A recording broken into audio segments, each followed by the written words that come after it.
Hitchhiker's Guide to the Galaxy is basically perfect. This book knocks it out of the park. It's completely original as far as I'm aware when it came out, and very few things that have tried to imitate it have accomplished what Hitchhiker's Guide to the Galaxy did when it did debut. And what it did try to set out to do is create a absurd, hilarious, bureaucratic sci-fi galaxy that is playing with ideas that many other sci-fi books have dealt with, but through the lens of absurdity and just pointing out the layers of BS that would be involved with these wonderful sci-fi worlds that we all know and love. I cannot recommend this book enough. I rarely give out 10 out of 10s sincerely without having waited about a year after reading the book to really let it sink in. Same thing with movies. But I can confidently say that this is probably going to hit that mark for me in a year, and arguably will be on an updated top 10 list in a year from now.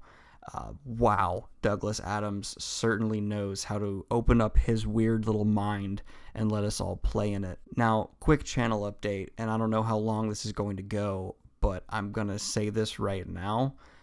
I'm no longer accepting books from authors who reach out to me and ask me to review their books for a couple reasons. And I want to get thoroughly into this, so this might take a while, but hear me out if you don't mind.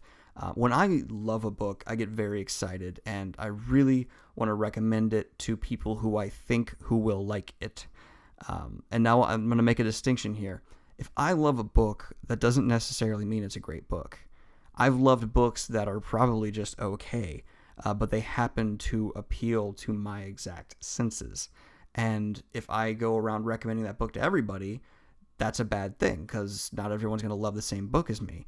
And that's what I'm doing with this channel. If I give a book a high rating, that means everyone wants, that's a higher chance of people picking it up and reading it. This is where I want to make a distinction here.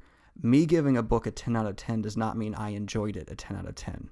Same thing if I give it a 1 out of 10. Doesn't mean I hated it a 1 out of 10.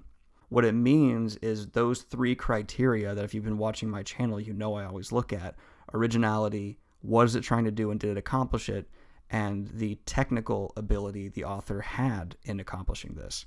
That's those three criteria. I mean, I didn't enjoy Game of Thrones. One of my most watched videos is me saying that, but I'm willing to admit those are 8, 9, maybe even 10 out of 10 books. I would give them that rating on my channel, but that doesn't mean I enjoyed them that much. If you guys want me to, I can throw up 2 ratings, my enjoyment and the technical, level, but I think that's kind of weird, and I don't think everyone who hasn't seen this explanation I'm doing now would understand why is this idiot throwing up 2 different scores, and I don't want to have to take the time to explain it every video. So I'm going to keep up with basically a technical grade, and if you want to know how I enjoyed it, listen to the review. This is why on YouTube I think so many people who review, whether it's books, movies, whatever, get frustrated when people just want to see their number rating. That's because that number rating doesn't really reflect how I feel. It reflects how I think the author did and what they originally tried to set out to do, but it doesn't reflect my enjoyment.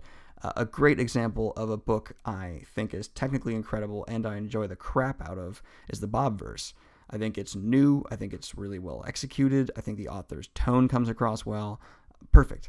But I've given high ratings on my channels to books I didn't really like that much, to be honest. But if I always want to be honest. I never want to be harsh when I review a book that didn't blow me out of the water. And I don't ever want to recommend books to people who aren't going to enjoy them. But I can't really control who's watching these videos. That being said, I wanted many people to see them as possible. So if I get asked by an up-and-coming author who's not, selling thousands of copies, and they want me to review their book and put it up on my channel, what if I don't like it? That could actually hurt their sales. I know I don't have a huge audience or anything like that, but little things matter a lot in someone whose career is just getting started. So I've had a lot of authors reach out to me to ask me to review their books. I think it's over 10 now. I've done a couple on my channel, And there's a few that I straight up refused to review them after reading them. And I was not trying to discourage the authors. I hope I didn't. I tried to make it very clear in my responses that my goal was not to discourage them. What I was trying to do is give honest, critical feedback. Because if you are honing your craft, if you're still on that struggle to becoming great at what you want to accomplish, someone who's going to blow smoke up your ass is not going to help you reach your end goal at all. Someone giving honest, critical feedback will. And so I'm happy to review up-and-coming authors' books on the level of a one-to-one basis, but I don't want to put it on a video where potentially up to 1,000 people could see it. I mean, that's the higher end of the average I hit. And I don't want that for the author. So I don't want to damage them in a way that could really discourage them from trying again. Because if you are trying to write a book, there's very few things I respect more than that, because it is so hard, especially when you haven't yet mastered it. There's a reason why Brandon Sanderson can crap out 3 books a year that are all really good. It's because he's done that. I'm sure his first attempts were awful, and he needed to do it again and again and again and again. And if someone had told him every time, that's great, good job, keep going, he wouldn't have been able to put out Stormlight. Same thing with J.R.R. Tolkien. Same thing with every great author. But I just don't want to be caught in that awkward middle ground where I put out a video, I put ads on that makes money, that hurts someone's future sales or potential for future sales. You know what I mean? Like, putting me in that middle there, it's uncomfortable. I've also just been asked to review books I have no godly reason to review. I got asked to review a business biography, and I really appreciate the author reaching out to me, but I can't honestly tell you the first thing about business. And I've not read enough biographies for me to feel comfortable reviewing biographies. I've also been offered money to review books. I will never do that. I think, one, it puts me in a very awkward place of having to give it a good score, because there's no way I'd feel comfortable enough to give a bad score to a book I was paid to review, but then I'm lying to my viewers, so I'd pretty much just shut down my channel if I was in that situation. Basically, whenever I've accepted to review a book, it's either put me in an awkward situation or it's resulted in someone kind of being angry at me for giving them critical feedback. There's been a couple authors that have been great that I still have decent relationships with, or they never really got mad at me, and those videos are still on my channel. But there's been a couple I've taken down because the author said, how dare you give it a 6 or 7 out of 10? It's a 10 out of 10, and not everything's a 10 out of 10, and I'm not going to give your book a 10 out of 10 because you asked me to review it. So that's the end of that for my channel, and I hope that actually helps you understand where I come from when I review a book. The number one thing is, what are you trying to set out to do? Are you trying to be Lord of the Rings? Are you trying to craft a whole new thing? Not every book wants to be, all kinds of things. If you go in trying to read the Bible as high fantasy, it's not going to go well for you. I've tried, because I'm not very religious, and that's the only way I could approach it. It did not work well. So just that's basically what I'm trying to get across here. I'm falling apart at the end. But just, if you, even yourself, are reading a book, please look at what it's trying to do. Is it original, what it's trying to do, and the technical ability of the author to execute those first two things. And that, unfortunately, is what most often I have to criticize these up-and-coming authors on, is their technical ability. And a lot of them take that very hard and have told me, like, that sucks, that's going to be so hard to improve. I completely disagree.